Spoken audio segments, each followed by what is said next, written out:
नमस्ते दोस्तों, एक बार फिर से आप सभी का हमारे चैनल में बहुत बहुत स्वागत है। तो चलिए आज की रेसिपी शुरू करते हैं। अगर मेरी वीडियो आपको पसंद आती है तो प्लीज़ एक लाइक भी ज़रूर कर दीजिएगा।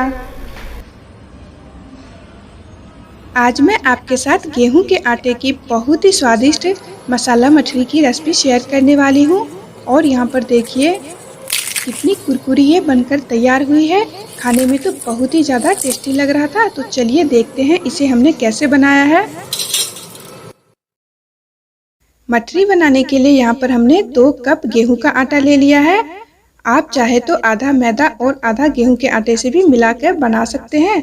अब यहाँ पर हम आधा छोटा चम्मच कुटी हुई काली मिर्च डाल दिए हैं और आधा चम्मच यहाँ पर हम नमक डाल दिए हैं। नमक आप अपने स्वाद के अनुसार डालें। अब यहाँ पर आधा छोटा चम्मच हम अजवाइन डाल रहे हैं। अजवाइन को हाथों से इस तरह से रगड़ कर डाल दीजिए और नमक आप अपने हिसाब से डालिएगा। काली मिर्च को कूटते समय भी उसमें हमने जरा सा नमक डाला था। और यहाँ पर हम थोड़ा सा कसूरी मेथी डाल दिए हैं। कसूरी मेथी को हमने थोड़ा सा तवे पर भून लिया था। इसके बाद हाथों से रगड़ कर डाल दीजिए। इसका टेस्ट बहुत ही बढ़िया आता है इसमें। अगर आपको मेथी का टेस्ट पसंद है तो डालें, नहीं तो स्किप कर सकते हैं इसे। अब यहाँ पर हम 1 चम्मच जमा हुआ घी डाल दिए हैं। अगर आप पिघला हुआ घी डालते हैं तो 3 से 4 छोटा चम्मच डालिएगा। अब सारी चीजों को हाथों से अच्छे से रगड़ते हुए मिला लीजिए। तो हमने लगभग 1 से 1.5 मिनट अच्छे से आटा को सभी चीजों के साथ मिला लिया है। अब इसमें थोड़ा थोड़ा पानी डालते हुए और एक सख्त डो लगा लेना है। तो देखिए हमने आटा तैयार कर लिया है। अब इसे ढककर थोड़ी देर रख देते हैं। लगभग हमने 15 से 20 मिनट इसे ढक के रखा होगा और ये पहले से थोड़ा सा नरम हो गया है। जब आप इसे ढक के रखते हैं तो ये थोड़ा सा फूल जाता है और जब इसकी आप मठरी बनाएंगे तो बहुत ही अच्छा बनेगा। तो सारे डो की यहाँ पर हमने छोटी छोटी लोइयाँ बना ली है। मैंने रोटी के बराबर ही लोइयाँ ली है। आप अपने हिसाब से देख लीजिएगा कितनी बड़ी आपको बनानी है। तो अब रोटी के जैसा ही एक पेड़ा बना लेना है इसका। तो देखिए इस तरह से हाथों से गोल करते हुए और इस तरह से बना लेना है। तो इसे अब हम बेलेंगे। बेलने के लिए हमने यहाँ पर चोखला का इस्तेमाल कर रहे हैं। तो उसे इस तरह से करते हुए और थोड़ा सा बड़ा करके इसे फैला लीजिए और इसके बाद आपको इसे बेल लेना है। तो बिल्कुल पतला बेलना है। तो जितनी बड़ी आप इसकी बना सकते हैं उतनी बड़ी बना लीजिए, पर इसे ध्यान रखिएगा मोटा नहीं होना चाहिए। देखिए इस तरह से इसे हमने बेल कर तैयार किया है। अगर बेलते समय ये चिपक रहे हैं तो आप सूखा आटा भी लगा सकते हैं, पर ये नहीं चिपक रहे थे घी डालने की वजह से। अब पूरी रोटी के ऊपर हमने यहाँ पर तेल लगाया है। तो तेल को पूरा अच्छे से लगाना है। देखिए हमने तेल अच्छे से लगा लिया था। अब इसके ऊपर हमने थोड़ा सा सूखा आटा छिड़क दिया है और मिर्ची में ही आधा छोटा चम्मच चाट मसाला डालकर दोनों को मिक्स कर लिया था। तो लाल मिर्ची का पाउडर और चाट मसाला दोनों को इस पे थोड़ा थोड़ा छिड़क कर और इस तरह से फैला दीजिए। और इसे अब किनारों से अच्छे से इस तरह से करते हुए और पूरा रोल कर लेना है। तो एकदम टाइट रोल कीजिएगा, बीच में इसमें गैप नहीं होना चाहिए। इस तरह से कर लिया है। अब ऊपर से थोड़ा सा दबाते हुए और इस तरह से आप इसे सेट कर लीजिए। अब एक चाकू लीजिए और इस तरह से छोटे छोटे टुकड़े इसके कर लीजिए।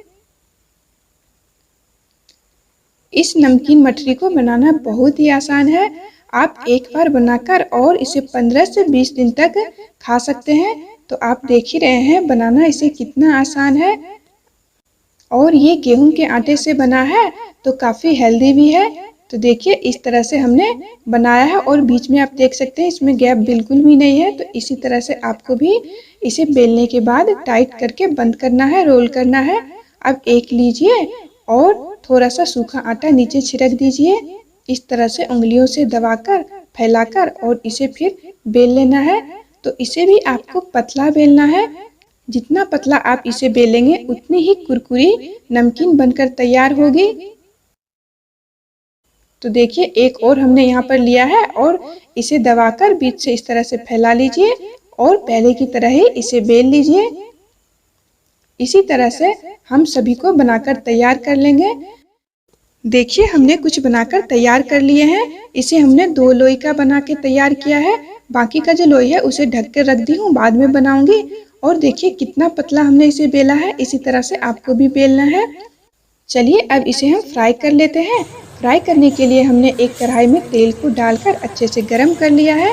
तेल जब बढ़िया से गरम हो जाए तो गैस का फ्लेम लो टू मीडियम कर दीजिए। ना तो इसे बहुत ही कम आंच पर सेकना है और ना ही बहुत ही तेज आंच पर। तेज आंच पर सेकेंगे तो ये पूरी की तरह फूल जाएगी बिल्कुल। इसे डालते ही अलट पलट करते रहिए दोनों तरफ से। और जब ये बिल्कुल कुरकुरी हो जाए तब इसको आपको तेल में से निकालना है। तो देखिए इस तरह से आपको बार बार अलट पलट करते रहना है। तो लगभग हमने इसको 4 से 5 बार अलट पलट किया था। कुछ देर बाद देखिए जब इस तरह से इसका कलर हो जाए और ये कुरकुरा सा दिखने लगे तब आपको इसे तेल से निकाल लेना है। तो इस तरह से आप एक बार इस नमकीन को जरूर ट्राई कीजिएगा। अब इसे कुछ देर इसी तरह की जाली वाली छन्नी में रहने दीजिए ताकि हवा लगने की वजह से ये और कुरकुरी हो जाए। जब आप निकालेंगे इसे तो उतना ज़्यादा कुरकुरा नहीं होगा, पर ये 2 से 4 मिनट में बहुत ही ज़्यादा ये कुरकुरा हो जाता है। तो इसी तरह से हम बाकी का भी फ्राई कर लेंगे। और इस नमकीन को आप पूरी तरह से ठंडा कर लीजिए। जब ये अच्छे से ठंडा हो जाए तब आप किसी एयरटाइट डब्बे में इसे बंद करके रख लीजिए और लगभग 15 से 20 दिन तक इसे आप खा सकते हैं। ये बिल्कुल भी खराब नहीं होता है। इसे आप चाय के साथ ले सकते हैं, चाय के साथ बहुत ही ज़्यादा टेस्टी लगता है। या फिर ऐसे भी जब आपको कुछ खाने का मन हो नमकीन सा तो इसे आप खा सकते हैं। बच्चे बड़े सभी बहुत ही पसंद करते हैं इस नमकीन को। तो आप एक बार गेहूं के आटे की इस मठरी को ज़रूर ट्राई कीजिएगा। खाने में तो टेस्टी था ही और बनाना भी बहुत ही आसान है इसे। तो आप भी बनाइएगा और आपको कैसी लगी कमेंट करके ज़रूर बताइएगा। यदि आपको रेसिपी और वीडियो पसंद आई तो प्लीज़ लाइक कर दें। अब मिलती हूँ नेक्स्ट वीडियो में। Thank you.